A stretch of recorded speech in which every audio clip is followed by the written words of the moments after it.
Hello, everybody, and welcome to the OneRing.net's Torn Tuesday. I'm Chelsea Schwartz. And hello, everybody. I'm Clifford Broadway. Welcome aboard our weekly show. Right here, live from Scum and Villainy Cantina in the heart of Hollywood. How's all- everyone doing? Well, nice to see the live chat is open. And, well, look at the wide-eyed fans of Tolkien that are joining us now here in the chat. Surprise, I'm actually here this week. I said I wasn't going to be here last week, and I'm here. Woohoo! Hey, everybody. Nice to see you. Behind us, you see the familiar surroundings of Scum and Villainy Cantina in the heart of Hollywood, where we are hosted by our benevolent friends and who, give us this wonderful home to broadcast our show. We're doing live streaming, including many platforms on Facebook, YouTube, Twitter Live, and a whole cornucopia of crazy technology stuff. It's a bit too much. Here we are. I'm so happy We're to here. see you, Chelsea. I'm so happy to see you, Cliff. Happy and to have you we here. have a very exciting conversation for you guys today. As you can tell from our title, we're going to talk about Netflix, Amazon, and Disney Plus and what this could possibly mean for our beloved Lord of the Rings series to come. Yes. There's so many things coming down the pipeline in terms of streaming services and original content. And everybody, especially Netflix and Amazon, are just sitting there like shaking in their boots because Disney Plus is going to drop on November 12th, heavy hitting, ready to go. And that includes everything that you're familiar with watching Disney films on Hulu. They'll only stay there for a little while longer because the Disney deal includes the purchase of Hulu, but then all that Disney content will eventually transition. Yes, and that includes the Netflix content as over well. It'll to- be removed from Netflix. That's and right. will be exclusively That's available right, on it Disney will. Plus. And that's including some of the Marvel catalog. I'm going to say 80% of the Marvel catalog. A very small portion of the Star Wars catalog to start, but eventually all of it. Yes. 13 of the original Disney animations, a lot of Pixar shorts, most all of the Pixar catalog, a lot of the Fox film catalog because Disney now owns Fox. So you've got Princess Bride coming and all of that stuff straight Okay, to that Disney too. Plus. You've got 25 original series coming like The Mandalorian or The World According to Jeff Goldblum. So all of these networks, I'm calling them networks, they're streaming services, have got to step up their game. They're replacing the networks, though. They are. They're the new network. This is a seismic shift in the way we are getting our entertainment, how it's being delivered, and how we're consuming our entertainment. Here's a case in point that I think is an example of my fandom coming out, but it's also an example of how huge sums of money are being spent by these streaming services to resurrect fantasy franchises in a prequel format. Let's talk about The Journey of Jen in The Dark Crystal. Okay?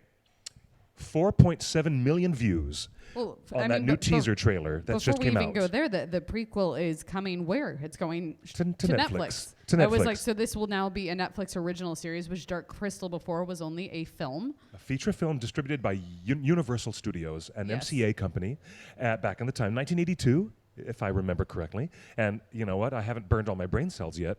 It was a classic, an all-time classic, which is much revered, much adored by generations of fantasy fans.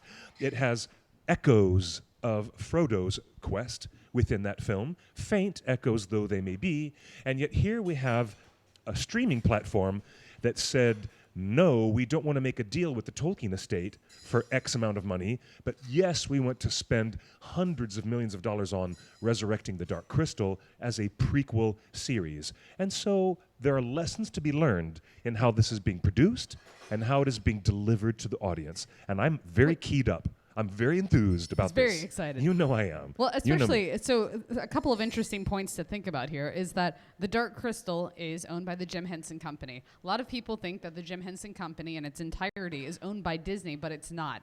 Disney only owns the Muppets. So the Jim Henson Company is run by all of Jim's kids. So that is the Yes. Henson estate running Jim Henson Company, and they have full control over what's going over Dark Crystal. In fact, the children of Jim Henson are executive producers and involved with the showrunners and the directors on a personal day-to-day production level. So again, the analogy is to be made that Amazon equally has gotten into bed with the Tolkien estate, which is run by the surviving children of Professor Tolkien, and they have veto power and creative control to a special degree that we don't usually see in these places where an expensive intellectual property is being brought to bear. We don't usually see this. And then you have to wonder, for Netflix has so much content, and Amazon is just starting to build their content, or maybe they're not starting to build. Maybe Amazon purposely chose to be selective as to what they put out there, because I feel like some of the shows that they're doing are of a higher caliber than 50% of what Netflix is throwing at us. Isn't Amazon also producing the Patrick Rothfuss books? I believe so. Are they producing the Wheel of Time, the Robert Jordan series? There's a lot going on at Amazon besides just the obvious Middle Earth, Tolkien series. But again, Amazon's taking their time with stuff where like Netflix has a new series and a new film every week dropping on their platform, which is a little too much in my opinion. I can't keep up with it, Netflix. It's too much. Netflix has also put its roots into the soil of a lot of other intellectual properties that are of great interest to fantasy and genre and sci-fi fans. Okay? Absolutely. Their greatest success, I think, is with Black Mirror. That's a huge success for them. But they've also taken She-Ra and Voltron and a lot of other fantasy properties. Yep. Death Note now with a live-action version. And they've now taken Lucifer from Fox and made a new season of Lucifer as well. That's Neil Gaiman universe now. Yes. We're at the Sandman universe now. Which now Netflix and Amazon have Gaiman properties. Oh, because that's Amazon has Good Omens Good that Omens. just dropped. I saw the first 2 episodes of Good Omens, and it is I haven't delightful. seen any of it yet. Delightful fun. Good to know. It is Here's really fun. a side fun fact for you. For those that aren't here at Scum and Villainy with us, Cliff's mom is in our audience today. Oh, don't do this to me. Wait. But better yet, Cliff, you get to do it to me. My dad is in our chat room right now. Are you kidding? Whoa. Guy Schwartz. Hello, Mr. Schwartz. Hello, my gosh. Apparently, it's Bring Your Parents to Work Day. Wow, it is Bring Your Parents to Work Day at theonering.net. Wait. This was not planned. This was not planned at all. Right, Hi, Dad. Hi, Dad. Hey, how you doing there, Mr. Schwartz? May the Schwartz be with you. I had Absolutely. to do it. I had to do it. My dad said Henson Kids worked well for Zappa, which is another great point because now Yes. Zappa's kids are running the Zappa estate. That's also very true. I find it really, really intriguing that Netflix said no to Tolkien, but they said yes to the world of Thra in The Dark Crystal. And that also might mean future connections to the publications from Archaea Comics. They've got an ongoing and very successful publishing relationship, creating Labyrinth and Dark Crystal-based comic books and graphic novels. None of that is under the deal that Disney had acquiring the Muppets. Right. So if The Dark Crystal does extremely well, when it is released on Netflix on August 30th, when this is the prequel series, mind you, just the same way that Amazon is going to give us a prequel to The Lord of the Rings in a series format. If Netflix does gangbusters with Age of Resistance, can you imagine that other Labyrinth storylines and properties could also be developed? I'm currently finishing the 12-issue series of Labyrinth Coronation, which is the origin story of Jareth and how he became the Goblin King in the Labyrinth. It's really beautifully done. It was written by Simon Spurrier, who was hired by Neil Gaiman, coincidentally, to write The Dreaming for DC Comics. And I'm telling you, Simon Spurrier can do no wrong in my book at this point. He is nailing it with the Neil Gaiman Lord of Dreaming Sandman universe. That would be Morpheus and all the denizens of the Dreaming. But now, what he did with The Dark Crystal was really, really beautiful. That's been published by Archaea. And now he's doing Labyrinth Coronation, which is already finished and complete. I'm excited about the possibilities that Netflix is going to go further down the rabbit hole with Labyrinth and Dark Crystal. If it is... Well, I mean, this isn't the first time Netflix has gone down into the Jim Henson pool either. Oh, you're right. It's You're right. The Curious Creations of Christine McConnell. I was like, that was kind of their toe in the water. I forgot that. Well, how could I have forgotten that? Now, how about this? If it is a failure, then Amazon would re-examine everything that they're doing in their approach to Tolkien. If it's a success, that's a litmus test for what we might expect from Amazon Studios in the near Possibly. future. And the fact that we're not getting much information about the show is also very similar to what happened with Dark Crystal. We heard years ago that Netflix was working on this Dark Crystal series, and then we Yeah. didn't get anything. There was no hint of when it was coming and what was happening, and then they just dropped photos one day, and now they've dropped a trailer with a date. And I feel like Amazon's going to do something similar with that. The biggest bomb I think they could drop at this point, for them to stir the pot with the fans, if they just drop names of who's going to be running the show and directing and writing this stuff, that's going to settle a lot of our nerves, I think. I still feel a little bit like maybe annoyed is the word with Amazon, because they haven't given us a bloody piece of information aside from these Do maps. you feel entitled to this information, Cliff? Why wouldn't I?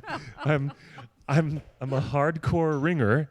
I'm like one of the biggest Tolkien nerds that I know. And this is fascinating to me because a lot of the people in the chat room are with you. They want to know everything. Tell me more. Where is it filming? Who's directing it? And me, I hate spoilers of any kind. I'm like, I just want to watch the show when it's ready. Okay, now that's fair. I don't want them to spoil the elements of the story. I just want them to reveal a little peek behind the curtain of the producers and the writers and the showrunners who are going to be helping us on this journey.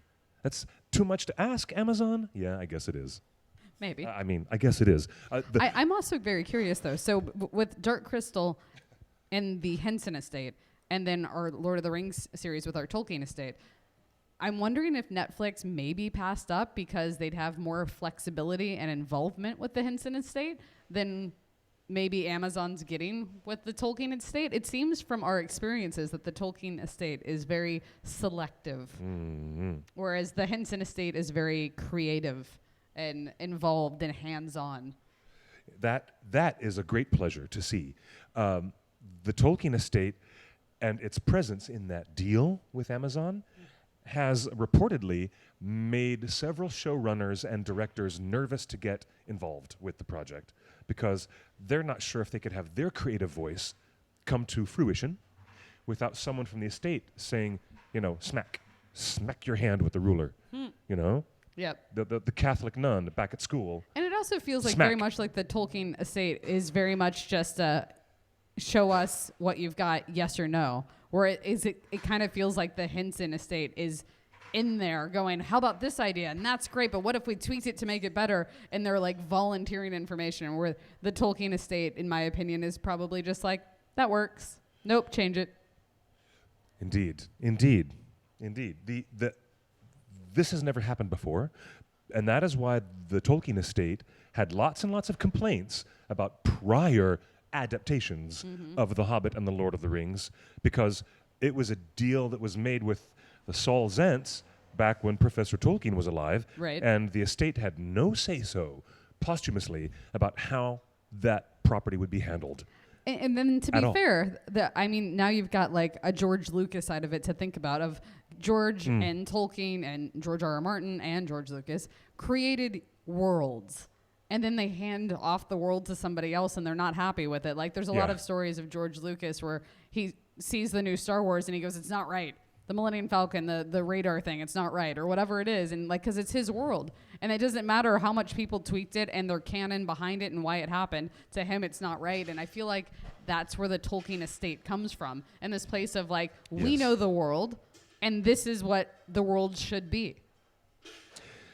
A killer sign, I think one of the best signs we would look for maybe is to see if any of the grandchildren of Tolkien are named by Amazon Studios in a press release as being executive producers or otherwise given a title, a credit for being involved as creative consultants or something like that. Or what would be even better, we know they got in touch with Tom Shippey, who is a well-renowned published Tolkien scholar and a friend of the OneRing.net. They got involved with Tom Shippey getting advice about building the maps that are the only enticement that they've given us so far. So if they get a formal arrangement with someone like Mr. Shippey or someone from the family, and they give that information out, a lot of our fears would be assuaged, I'm thinking. But then we can go on with the rest of our business of fan casting. Like the people in the chat room are saying, hey, when can we make predictions about the actors and what kind of casting would happen for certain roles? Which, I mean, we've been making those predictions for months now. I love doing that, and I love doing it all the time. I want to keep doing more of that. But I think we'd come from a more informed position if we knew, similarly to Lisa Henson or Brian Henson being so prominently involved in the Dark Crystal rebirth, the rebirth of that series, if we knew that Simon Tolkien or any of the other grandkids were involved. Which I understand at of Amazon? wanting that comfort and the relief. It's actually interesting because right now in the chat room, a lot of people are talking about how they've just started Outlander because Outlander is now available on Netflix. Okay, And I've been watching Outlander since the first episode dropped on Starz. You're a hardcore fan of Outlander. I'm a hardcore fan. Okay, And this is yeah. another series that is based on a series of books. Do you like And- Outlander, Mom? Have you seen that show? And Diana, that wrote all of the Outlander books, she's involved probably a little bit more than George R.R. Martin was involved in Game of Thrones, but they got Ron Moore behind it.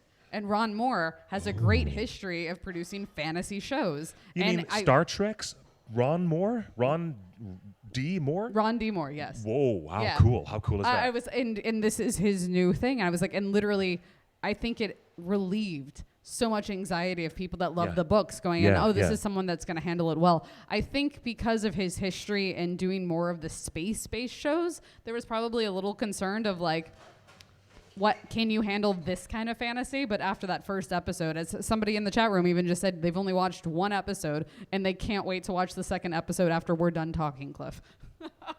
They're anxiously waiting for us to stop talking so they can go watch the You episode. go ahead. Keep watching. Okay. I love you guys here in the live chat with us. To remind the audience, for a bit of housekeeping, and for the audience that is listening to us later on in podcast format, we want to remind everyone that we have a hotline, we have a live phone. You can chat with us on any of these platforms while we're streaming. And we're seeing all of the chats on our Yeah. screen in front of us. So YouTube, Twitch, Periscope, Facebook, we can see you. Please talk to us. It's a little bit harder when you call in. I was like, we do our best with those, but we can definitely see when you're right. I see you. I see you, Frodo. I know you put that ring on, and you shouldn't have done it. Anyways, hi. Okay, Ronald D. Moore, thank you very much. I hear a lot of whispers in the wind about how fans would be really tickled if the guy from Babylon 5, Michael J. Straczynski, and he's also created many other worlds and shows, people speak his name often in the room about wanting to have him involved in the production at Amazon Studios. Now, I am dying to see more information from Amazon, but since we don't have it, I suggest that we take a look at the marketing and the release patterns that Netflix is giving us for the Dark Crystal Age of Resistance. This marketing pattern of minimal exposure of photos and a teaser trailer that showed nothing at all, literally nothing. Which honestly is very much the Disney way. Think of what Disney just did with Batu in opening at Disneyland, and it was just silence and no one saw anything except a couple of photos for a while. And then they went, and now we're open. And now it's everywhere and everything you can learn about it. I know. That's a great example. Yeah. The thing that is so intriguing to me is how they stage leaks of information. You know, Yes. film marketing and television marketing is always interesting. But Fascinating.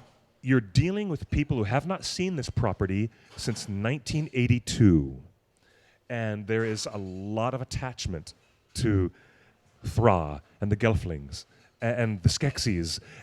But what they did after a teaser that showed zero information, then they announced the voice cast, and people were like, "What? Anya Taylor-Joy? Who? Taron Egerton? Wow, really? Mark Hamill?" And then lo and behold, who blew my mind?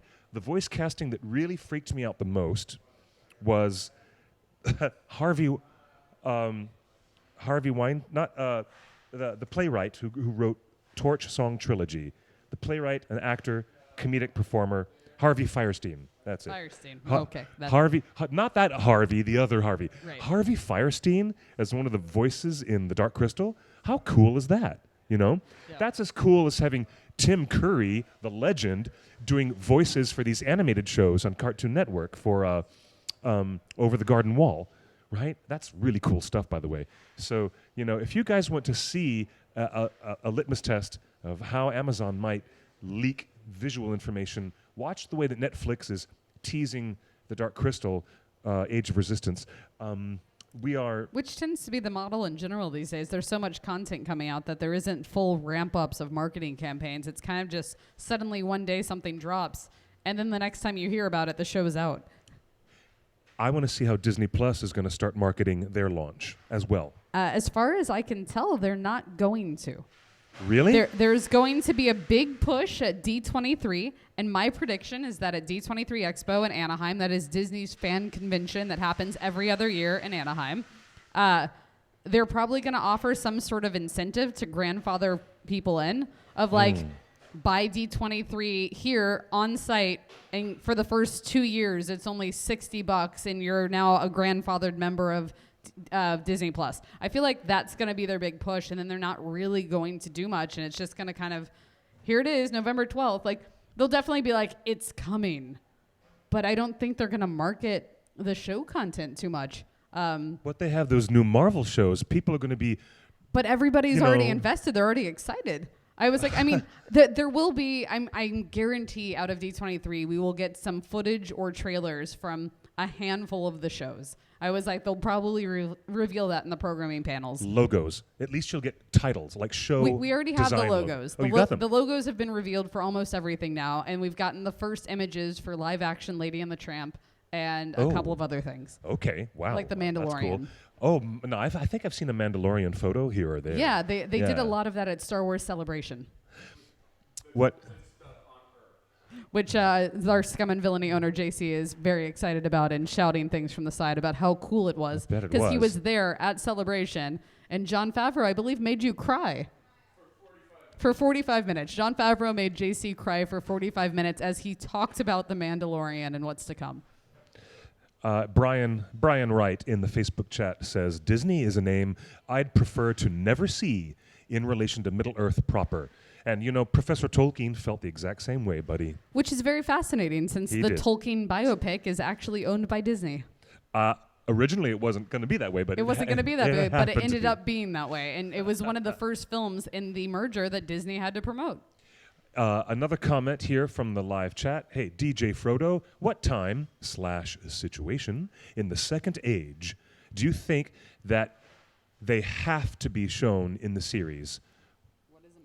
What is a must? Okay. The time frame in the second age that absolutely must be shown, because they've already teased us with it, is the downfall of Numenor. That's just my first opinion. However, that happens centuries after a more critical chapter, which is the creation of the Rings of Power. Which is what I think is the must that has to be in the series. Also, that's a must. Yeah, well, yeah, you know what? You're bloody right. Yeah. You're bloody well right. That I need to see, You're right. And I need to go a little bit before that and actually see how Sauron decides he's going to become Anatar and fool the elves and blend in with them and gain their trust. Like, that's got to be at least 2 episodes right there. I'm intrigued by some, to be honest, we get all these like political situations in Game of Thrones and betrayals and backstabbings and weak alliances that suddenly twist in a sudden reversal of fortune. I'm really keen on seeing the relationships between the men and the elves and dwarves portrayed in that light. More politically, like more from granular. What we get from Legolas and Gimli about how we used to be friends, you know, and there's like this strange thing between their societies now, and I want to see this camaraderie that was there before. That's exciting. Do you know that suddenly reminds me of a brief moment in the animated Ralph Bakshi film, where Mr. Bakshi in the 1978 release has Legolas and Gimli sitting next to each other outside the door of Moria, where Gandalf is struggling to find the password to get in, and he can't do it. And the camera cuts away from Gandalf getting more and more frustrated, right over to Legolas saying, after he says Melon and the door successfully opens, Legolas, who is voiced by C-3PO, Anthony Daniels himself, is the voice of Legolas, and he says to Gimli, "Oh, so all you had to do was utter the word friend and enter." And Gimli looks at him and he says, those were happier times. And that's the only important sentence you get about that. But Yep. it's a deep reference that there's a lot of heaviness Deep in that cut. sigh.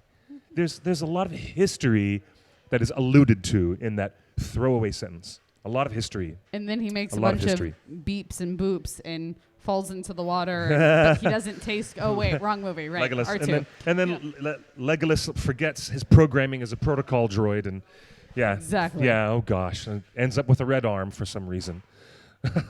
That was just for you, JC. Just for JC. That was He's not just even for you, listening. JC. We're talking Star Wars. We're talking Star Wars ephemera again. All right, Yep. now here we go. Another question: do you think we will see Sauron in humanish form, and who should play him? That's actually what we were just discussing, was that I want to see Sauron become Anatar and fool the elves. And he is a Maiar, he is a shapeshifter, he is mischievous and can fool and all of that. I can't wait. We've talked about this several times too, of who we'd like to have play him. We've talked about Eddie Redmayne, we've talked about Tom Hiddleston, we've talked about several others. I have another grand suggestion. Maybe this is only grand in my own mind. Any fans out there of the Umbrella Academy? And you know the young Irish actor who plays Klaus? Anybody? Yeah? They're typing as fast as they can. I can know. feel it. I've already looked him up. I just pulled up the IMDb, and his name is Sheehan. Robert Sheehan. I think Robert Sheehan would be a very, very interesting Anatar. I'm also intrigued by, oh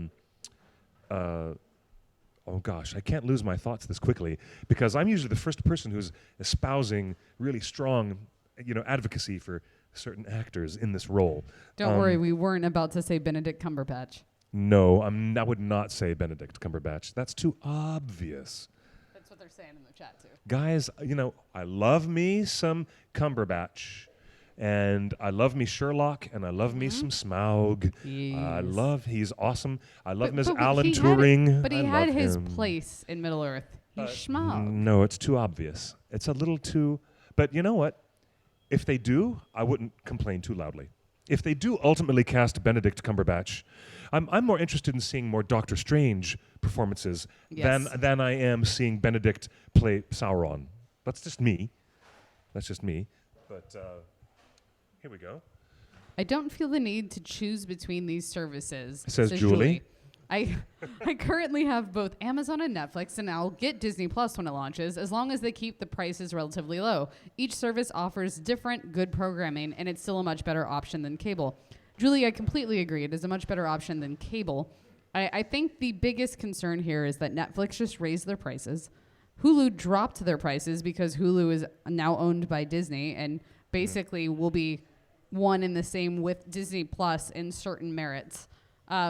Amazon is a yearly based thing, which I guess now you can pay monthly for a little bit extra. And so Disney Plus is launching at $5.99 a month. Oh, I thought it was $6.99. That's even or cheaper. Or is it $6.99? It's one of the. It's half the price of what Netflix currently is at Netflix's bottom tier, and with the 25 original series and the 10 original movies that are happening at launch, plus their plan for expansion over the next 5 years, plus the Disney catalog coming in and the Disney channel catalog and the Fox catalog and all of the Simpsons and all of the Fox animation and Pixar and Marvel and Star Wars, none of that content's going to be available outside of Disney Plus.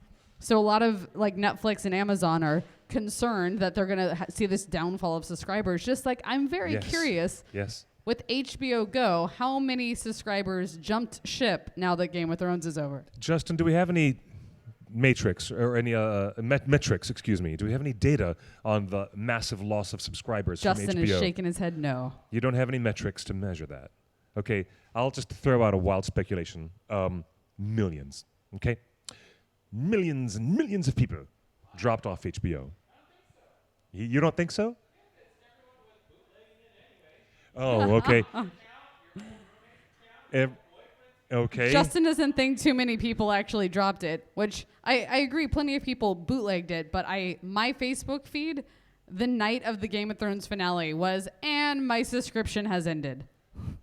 That's what I did to MoviePass. I immediately dropped my MoviePass subscription when I saw no bloody need to keep it anymore. However, that new series they're doing, Chernobyl, I'm being told by everyone around me is like an absolute must-see, and it's brilliant, and I got to go watch that. So, This is a great question. They're asking about the rumors that Disney Plus will not launch in Canada and the UK right away. That it is very true that it's being launched in the US first and Canada very shortly after, and then UK and the rest of the world.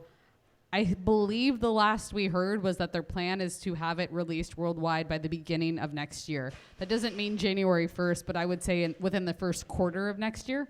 But it will not be launching globally on November 12th. Very exciting times. But imagine other streaming services completely going dark because they don't have the content anymore. We even have a few comments in the chat now that they kept HBO for Chernobyl, but now they're going to be unsubscribing after that. Oh, okay. Which, See? I mean, I've done that with Stars. I turn Stars on when Outlander starts the new season, and as soon as the last episode is done, I turn Stars off until the new season of Outlander starts. I want to ask you another question. Remind me of the woman who was the author who wrote Outlander, who got involved with the series. Diana? Yeah, Diana. I didn't know that she was directly involved with the creation of the show.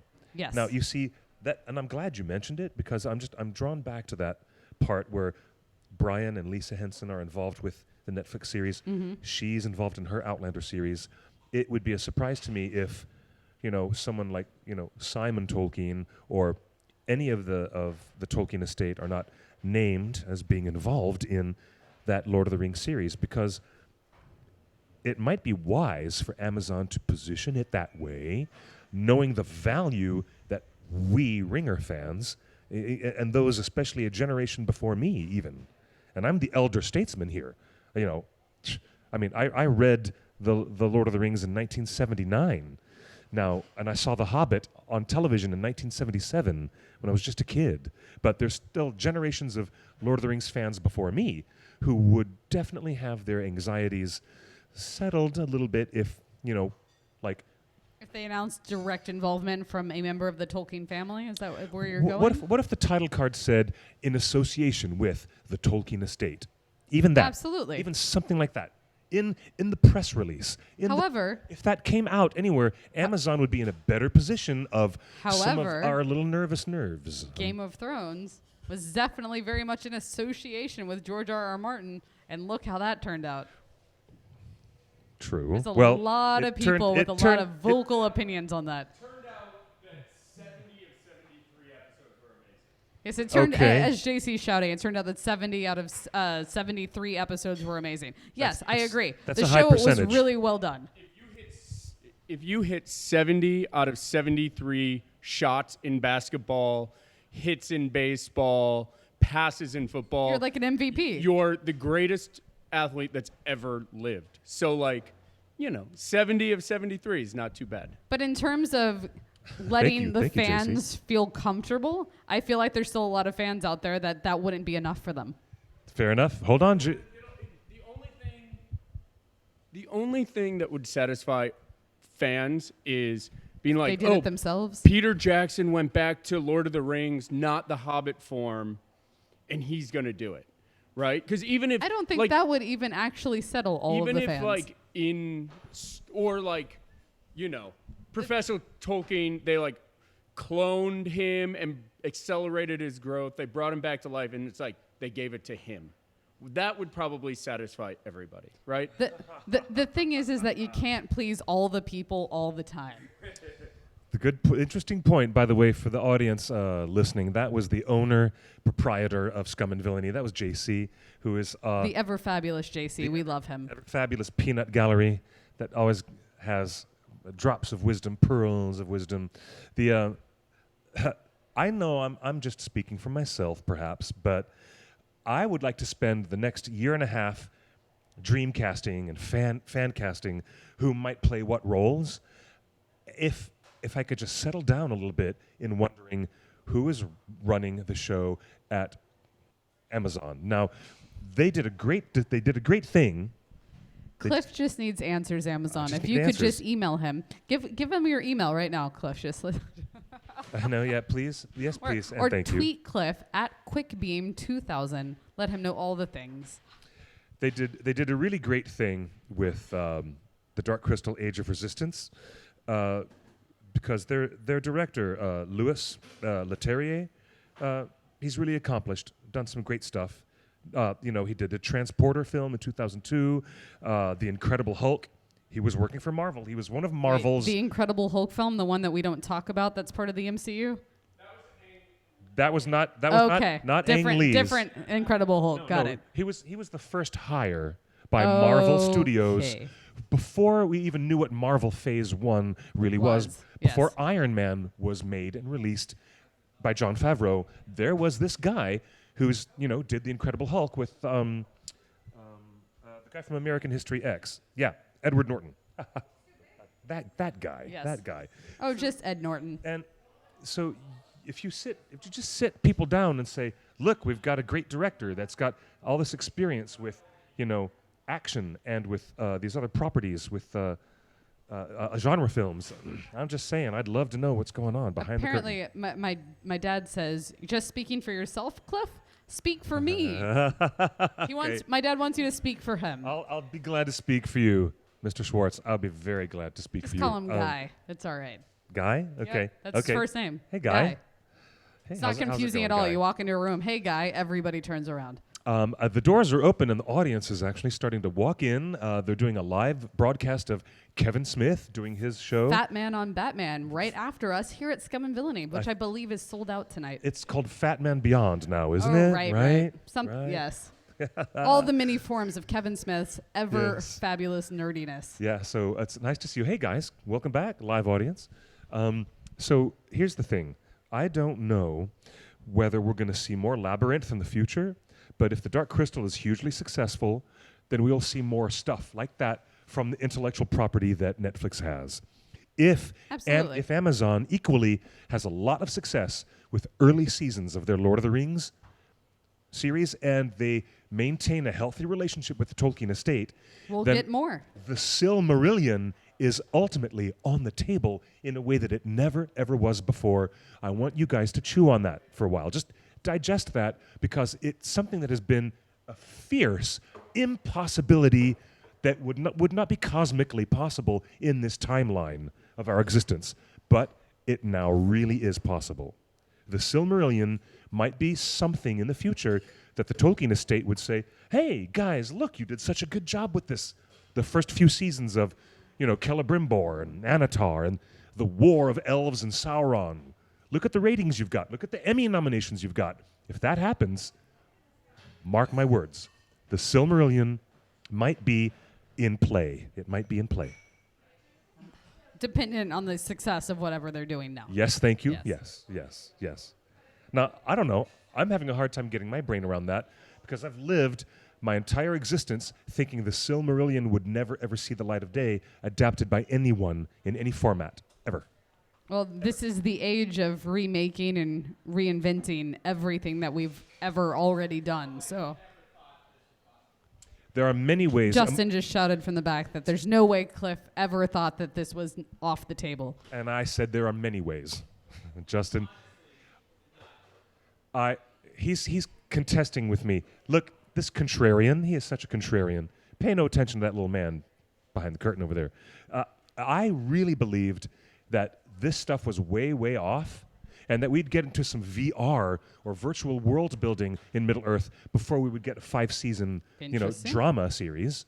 That's what I thought would happen next. I mean, I honestly was at a place that I thought we were done. I thought all of the Lord of the Rings content was done, and I was quite sad about it. So I'm very excited to see a series coming in any format whatsoever. I'm just like, give me Middle-earth.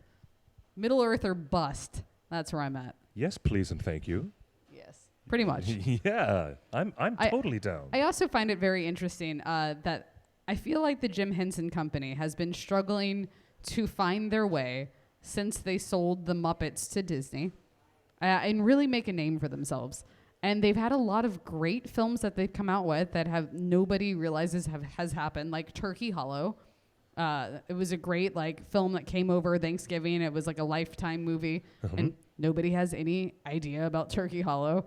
And so now they're trying Dark Crystal on Netflix, and this is a platform that I think can reach a lot more people. I wish I knew more about Turkey Hollow. I mean, I loved that new iteration of the Muppets on ABC. Oh, I yeah. was really, really pissed off with them for canceling it Me and too. not supporting that show because it was brilliant with a capital B.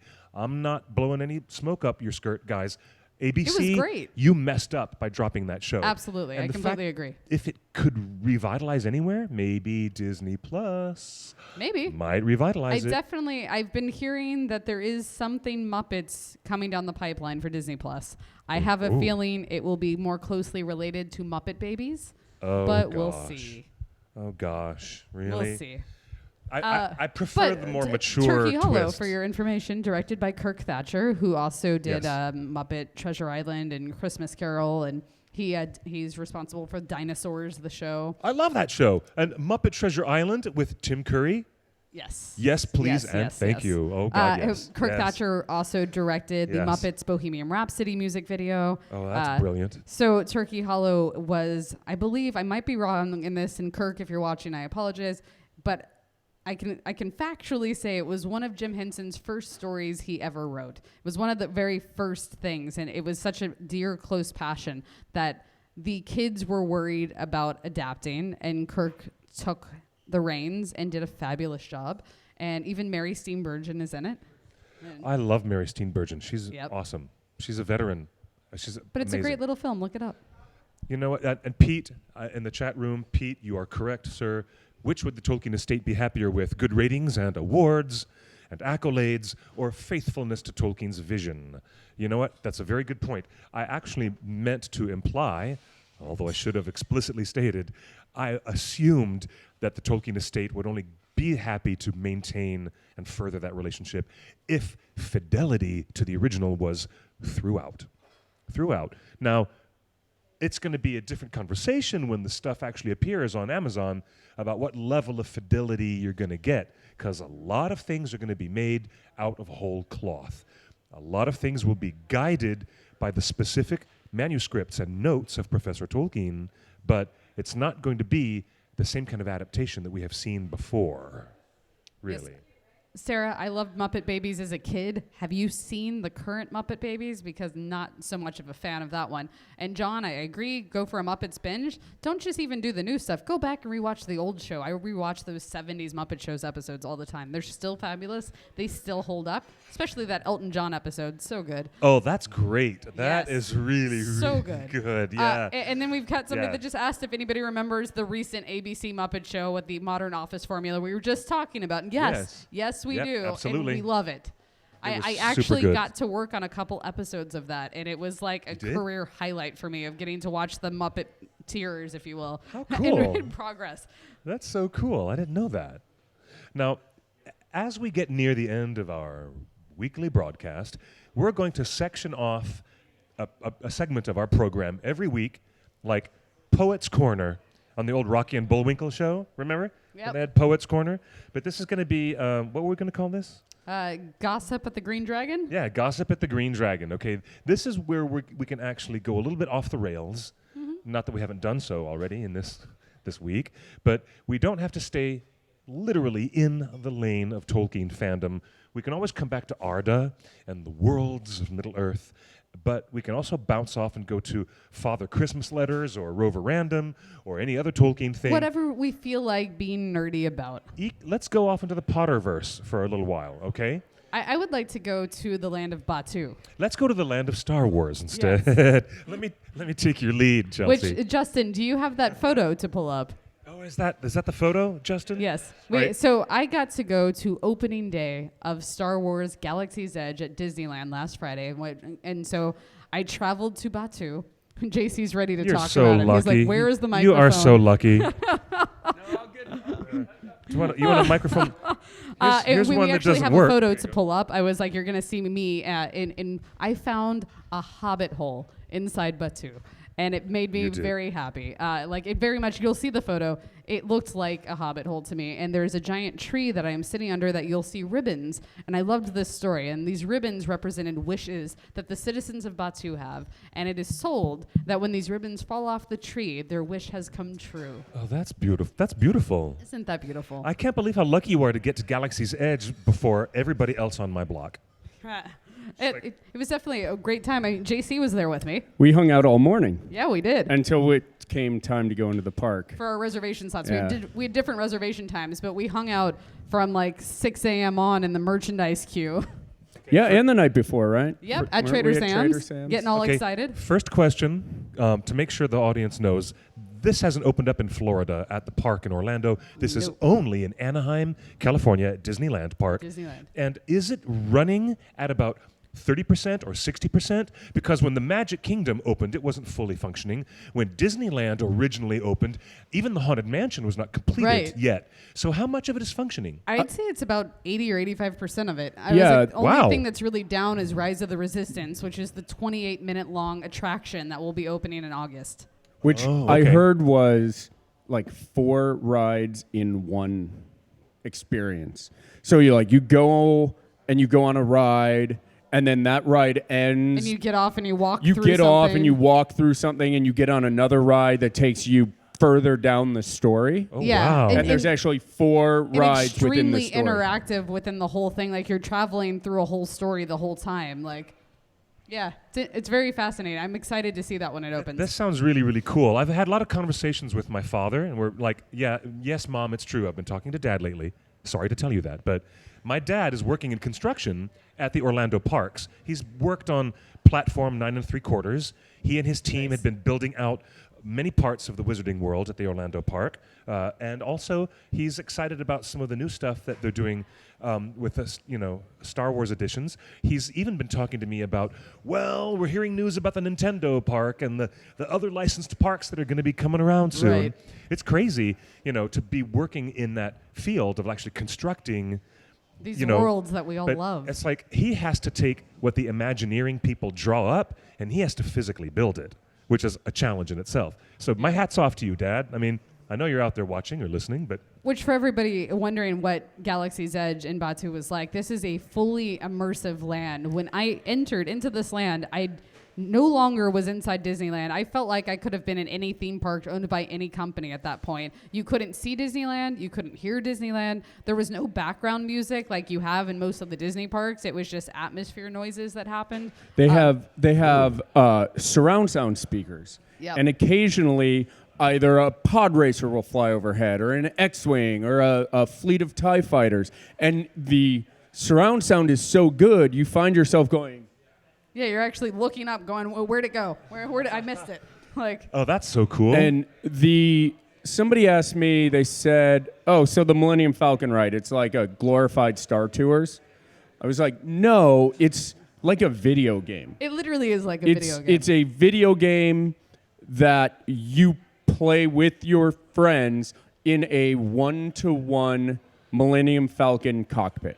Yes. It is, and from the moment you get in queue for the line until you get into the cockpit, it is all like one of the best, I think, immersive line experiences, similar to like Indiana Jones on steroids going through it. You get into Indiana Jones and you're Yes. like go through the temple and stuff. a That lot of that enjoyment is actually before you get on the ride and looking what they designed for that. Yeah. Yeah, I mean they have the cargo hold of the Falcon where it's Yep. the chessboard, and that's where you hang out until you and you go can into take the photos cockpit. until you're ready to go in and actually pilot the Falcon, which is crazy.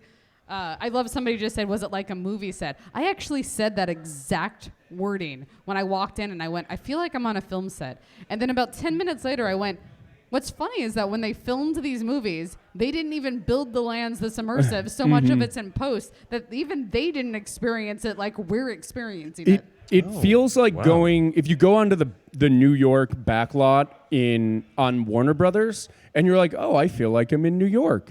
This is that, except Except it's not facades. I'm on Star Wars. I'm on a Star Wars world. Yeah.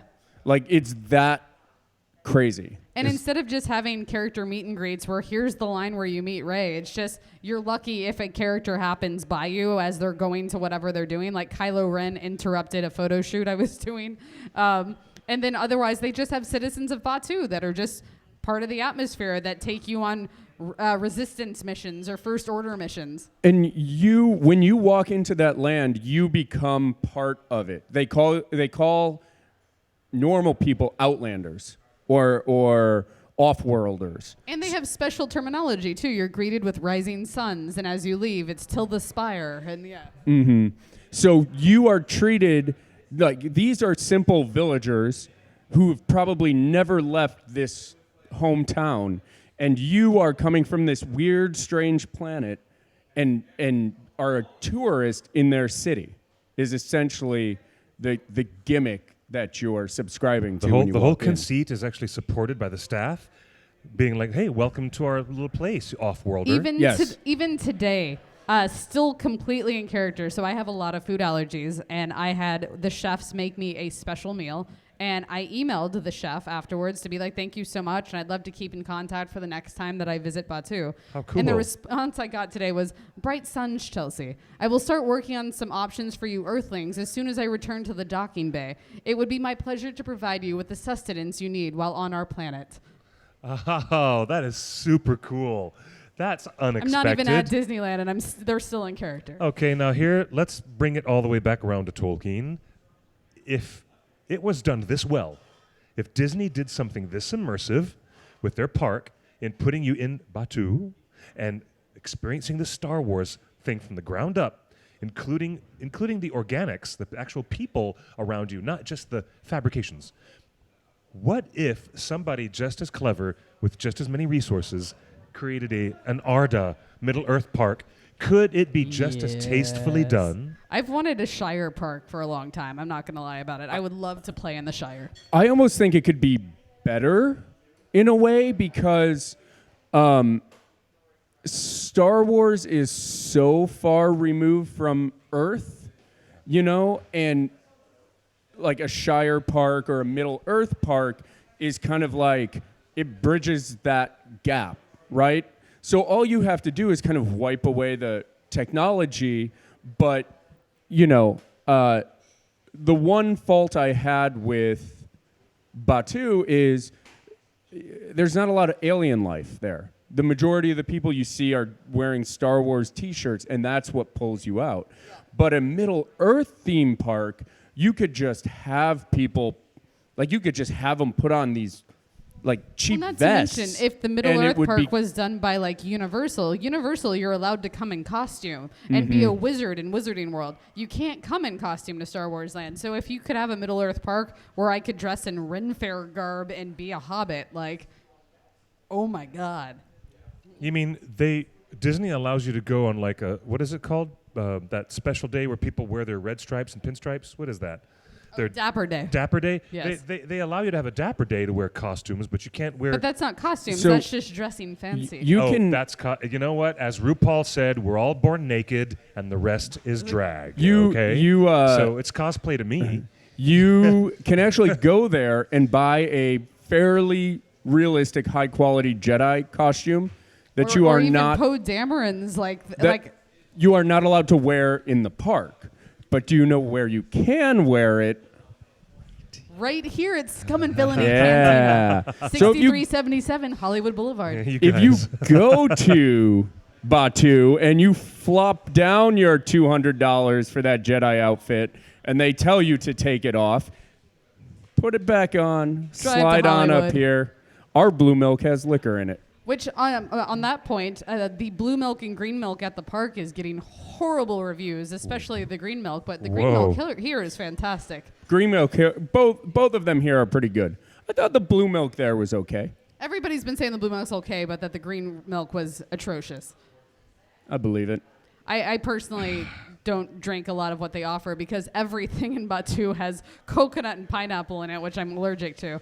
But I did have some very delicious sparkling water. And fun fact, I was the first person in Batuu to order a sparkling water. Oh, okay. That's so... That's my claim to fame, guys. Whose toast do you have to suck to get in that early ticket to go to Galaxy's Edge? I want to know. You had to have somebody who was obsessed with Disney or Star Wars. That basically the lowdown is my coworker at Hollywood Reporter Got a hotel room. plopped down the $700 Yeah. for the hotel room the night Which before, guarantees you a which reservation. guarantees you the reservation. Oh, I see. So I if you see. really wanted to go, all you need to do is grease Mickey's palms a little bit, Yep. fill those 3 fingers with some cash, and all things are possible. All right. Before, I believe that you guys had an excellent time. Yes, we did. I'm very glad you did. I'm glad you survived it without cauterized lightsaber wounds. I want to acknowledge a couple of questions for the very, very late comers. You're welcome to come to the show late, buddy. But here in the YouTube chat, as we enter the final 4 minutes of our show, the questions are, so I missed the top of the cast. No substantive news about the Amazon show, followed by another person who said, I second that. Is there any important news about the Amazon series? You guys are so close to my spirit and my heart. That's exactly how I feel. I want the news that they are not giving us.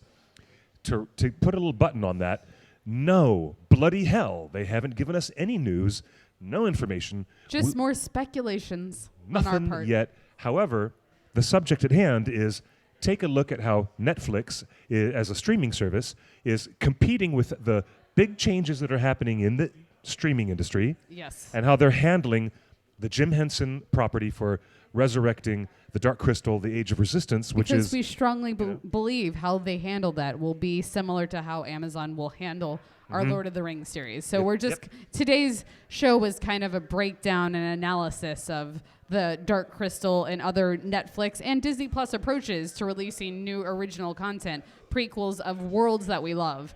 Yes, exactly. Well said. Lacking any shiny penny news, some real shiny news, we're looking at other things to draw really strong analogies with. And the way that you resurrect an old fantasy franchise and do a big, expensive prequel series, well, Netflix had the chance to get into bed with the Tolkien estate, and they said no to that deal.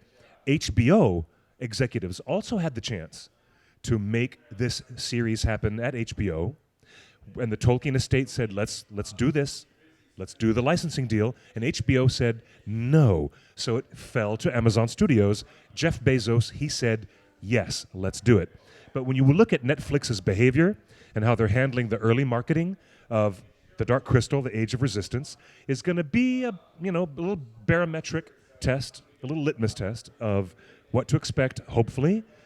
The way Amazon is going to resurrect a prequel series. Or maybe for Amazon Arda. breaks the mold entirely. We don't know. We're speculating. We're fans, and we're nerding out about the things that we love right here on the OneRing.net. And that is what we do and are very glad to be doing it. After 20 years, we're still celebrating in 2019 our 20-year anniversary for the OneRing.net, the world's largest, most comprehensive Tolkien web community ever. And with that said, Brian just said, you guys should do this 24/7. I could listen to this always. It is very you guys. sweet of you, Brian, but we must leave you with these parting words. Yes, yeah, we must wrap it up. So, if you'd like to keep in touch with me until next week, if you want to hear more about Batuu and my Star Wars adventures, because that's all I'm talking about on Instagram right now, let's be real, follow me at UncoolRockstar, and we can continue being nerdy all week about those things. I also have a lot of great tips for those about to travel to Batuu. So if you want guidance on what to do and how to get around lines and things like that,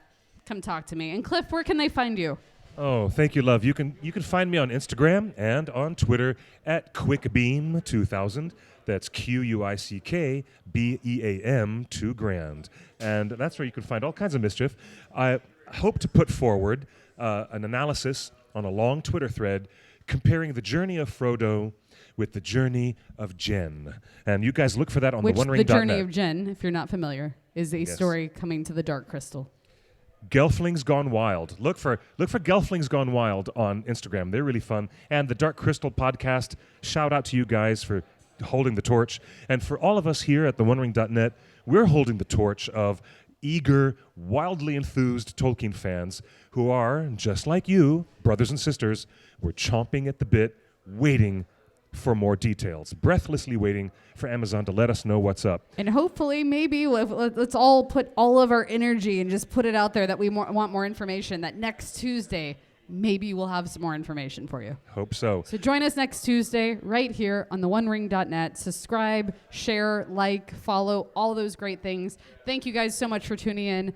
Thank you to Scum and Villainy for always hosting us. Cliff, it's been a pleasure, as always. Honey, it is absolutely brilliant. You are brilliant. An indelible, inexhaustible source of brilliance. You are, Chelsea. And, you know, me, I'm just a guy. He's much more Just than a guy, you know. But you guys, I want to say thank you to the new podcast audience. Since we revised our show format, click like and click subscribe. And thank you for following us, not just on the live stream, but on the audio podcast. You guys are brilliant. Thank you from theonering.net. We are, as always, forged by and for the fans of J.R.R. Tolkien. We're signing off. Until next time, buenas noches y buena suerte. Shalom.